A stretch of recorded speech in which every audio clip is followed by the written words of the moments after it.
शुरू अल्लाह के नाम से जो बहुत मेहरबान निहायत रहम करने वाला है। Rao Shahbaz Ali Khan, GM sales and marketing और प्रॉपर्टीज़। और as a choice you will never regret. Viewers, मैं मौजूद हूँ आपकी खिदमत में। पेट्रोल प्राइसेस जो कि बढ़ गई हैं 30 रुपीज़, उनसे रियल इस्टेट में क्या असरात मुरतब होंगे, हमारी इन्वेस्टमेंट्स की इस वक्त क्या डायरेक्शन होनी चाहिए, हमें इस वक्त अपनी क्या प्लानिंग करनी चाहिए, इस पर हम थोड़ी सी बात करेंगे। इससे पहले जिन दोस्त अहबाब ने हमारा YouTube चैनल सब्सक्राइब किया हुआ है उनका बहुत बहुत शुक्रिया, उनकी मोहब्बत है। दोस्त अहबाब से शेयर करते रहा करें। जिन्होंने सब्सक्राइब नहीं किया हुआ वो प्लीज़ सब्सक्राइब कर लें, बेल आइकन को प्रेस कर लें, हमारे फेसबुक पेज को लाइक करें, इंस्टाग्राम को फॉलो करें, ताकि आप तक इस तरह की इंफॉर्मेटिव वीडियोस पहुंचती रहें।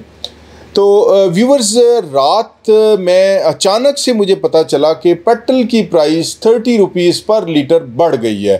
पेट्रोल पंप्स के ऊपर लंबी कतारें लग गई, लोग बेचारे अपने पेट्रोल फिल करवाने के लिए लाइनों में लग गए। चूँकि हर एक को ये होता है कि पैसे सेव कर लिए जाए। बड़ी मुश्किल से, बड़ी दिक्कत से, बड़ी तगो-दौ से, बड़ी मेहनत से पैसा कमाया जाता है।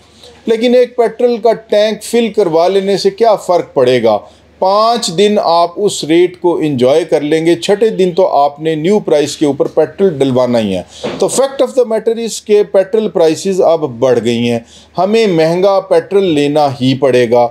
हमारे पास पैसे वही हैं, पेट्रोल की प्राइस हो या रोज़मर्रा की ज़रूरियात और जो दूसरी हैं, उनमें जब कोई प्राइस बढ़ती है हमारी इनकम तो वही की वही है, महंगाई बढ़ती चली जाती है। इससे हमें एक दिक्कत का सामना होता है। लेकिन हमारे पास चॉइस है कि हम अपने पैसों को कैसे इस्तेमाल करके इसके इम्पैक्ट को मिनिमाइज़ कर सकते हैं।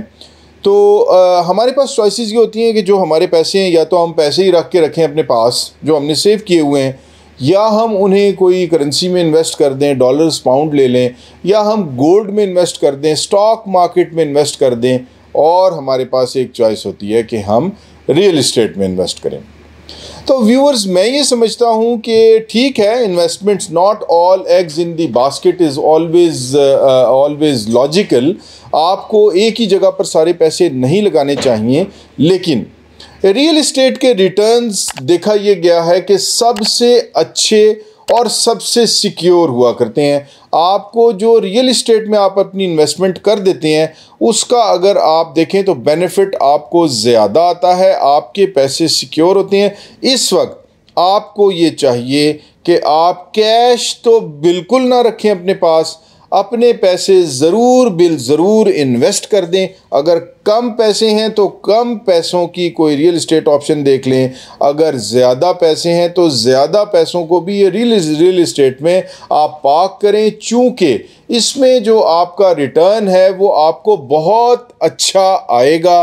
और ये जो प्राइसेस का बढ़ना और जो महंगाई और जो दूसरे फैक्टर्स हैं, इनको आप को इतना ज़्यादा फ़र्क नहीं पड़ेगा। पैसे बहुत मुश्किल हैं, बड़ी मुश्किल से कमाए जाते हैं, तो उनको सिक्योर करना बड़ा ज़रूरी होता है। हम अपनी नेक्स्ट वीडियोज़ में ये भी डिस्कस करेंगे कि अगर आपके पास 10 लाख रुपए हैं तो आप क्या करें, आपके पास 1 करोड़ रुपए हैं तो आप क्या करें। इसको भी हम आपको गाइड करने की कोशिश करेंगे। लेकिन हमारे कंसल्टेंट्स हर वक्त आपकी खिदमत के लिए मौजूद हैं। आपने अपनी मर्ज़ी से रियल इस्टेट में कोई इन्वेस्टमेंट करनी हो, कोई प्रॉपर्टी परचेज़ करनी हो, या आपने कोई प्रॉपर्टी सेल करनी हो। प्रॉपर्टी के बिज़नेस में ये भी बड़ा ज़रूरी है कि आप एक ही प्रॉपर्टी रख कर बैठे ना रहें। आप उसमें हो सकता है आपने जो चीज़ बाय की है उससे बेहतर चॉइस मार्केट में अवेलेबल हो, तो मार्केट से टच रहना ज़रूरी है। और अपनी इन्वेस्टमेंट को रियल इस्टेट में ही शफल करने से भी आपको बाज़ औक़ात बहुत ज़्यादा फ़ायदा होता है। हम आपकी खिदमत के लिए मौजूद हैं, हमें खिदमत का मौका दें, इंशाअल्लाह ताला आपको फ़ायदा होगा। अपना बहुत सारा ख्याल रखिएगा। आपसे मिलेंगे नेक्स्ट वीडियो में। Thank you. अल्लाह हाफ़िज़।